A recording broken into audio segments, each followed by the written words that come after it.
강제추행제 선처 탄원서, 심층 분석.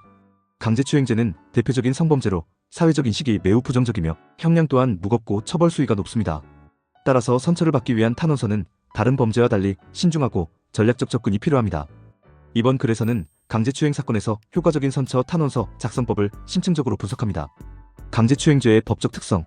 강제추행죄는 폭행 또는 협박을 통해 타인을 추행한 행위를 말합니다. 형량은 10년 이하 징역 또는 1,500만 원 이하 벌금으로 일반 폭행죄보다 훨씬 무겁습니다.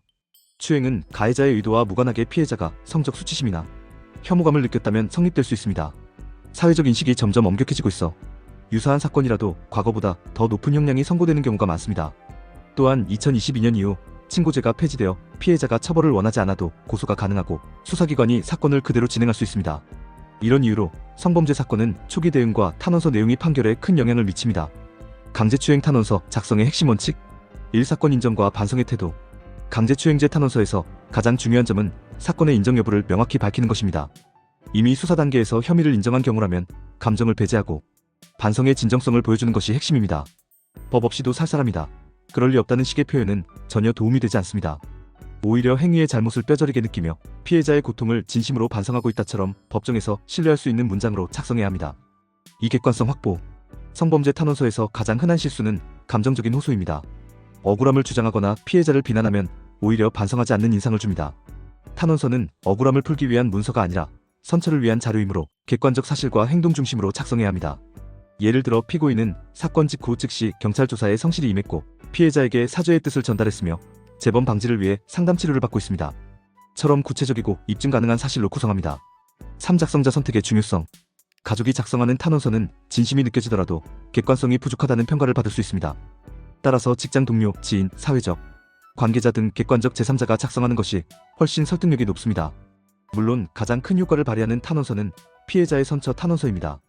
피해자와의 합의가 선행되어야 하며 피해자가 처벌 불원서나 선처의 뜻을 밝히는 경우 형량 감경에 직접적인 영향을 미칩니다.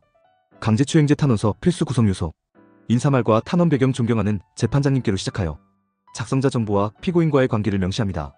사건 경위 및 반성 내용. 사건이 발생한 경위를 간략히 서술하고 피고인이 반성하고 있음을 강조합니다. 예시 피고인은 사건 이후 직장 내 성인지 교육을 이수하고 전문 상담을 통해 자신을 돌아보며 진심으로 반성하고 있습니다. 피해 회복 노력 합의 또는 사죄 시도, 피해자에게 전달한 사과문, 위자료 제시 등 구체적 행동을 서술합니다.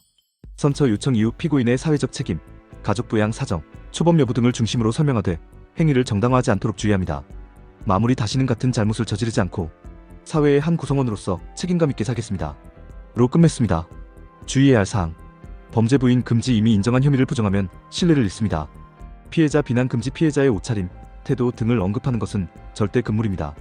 감정적 표현 남용 금지. 제발 한 번만 살려주십시오 같은 반복적 호소는 비효과적입니다. 복사문 사용 금지. 인터넷 예시를 그대로 사용하는 것은 즉시 식별됩니다. 효과를 높이는 작성 요령. 사건 이후에 실질적 반성 활동을 보여줍니다. 예 성폭력 상담소 교육 이수증, 심리상담 치료 기록, 사회봉사 참여 내역 등 구체적 시간표와 행동 중심의 반성 계획을 제시합니다. 예주 1회 상담을 받고 있으며 6개월간 봉사활동을 이어가고 있습니다. 재발 방지 약속을 현실적으로 기술합니다. 예 직장 내에서 성인지 감수성 교육을 지속적으로 수강하며 가족과 함께 제 행동을 점검하겠습니다. 감형 사례. 피해자가 엄벌을 탄원했음에도 집행유예가 선고된 사례가 있습니다. 피고인은 초기에 혐의를 인정하고 경찰 조사에 적극 협조했으며 피해자에게 즉시 사죄한 점, 전과가 없고 재범 가능성이 낮다는 점, 지인과 가족의 탄원 등이 반영되었습니다. 이 사건에서 재판부는 피고인의 진심, 어린 반성과 피해 회복 노력을 양형사유로 명시했습니다. 결론. 강제추행제 선처 탄원서는 단순한 감정 호소문이 아니라 전략적 양형 자료입니다. 사건의 사실관계를 명확히 인정하고 피해자에 대한 진심 어린 사과와 회복 노력, 그리고 객관적 증빙 자료를 통해 반성의 진정성을 보여줘야 합니다. 무엇보다 친족보다 객관적 제3자의 탄원, 피해자 합의와 선처 의사가 감형에 가장 큰 영향을 미칩니다. 진심이 담긴 한 장의 탄원서가 수십 장의 형식적인 글보다 훨씬 강력한 힘을 가질 수 있습니다. 이상 강제추행제 선처 탄원서에 대해 살펴봤습니다. 당신의 생각을 댓글로 남겨주세요. 영상이 도움되셨다면 구독과 좋아요,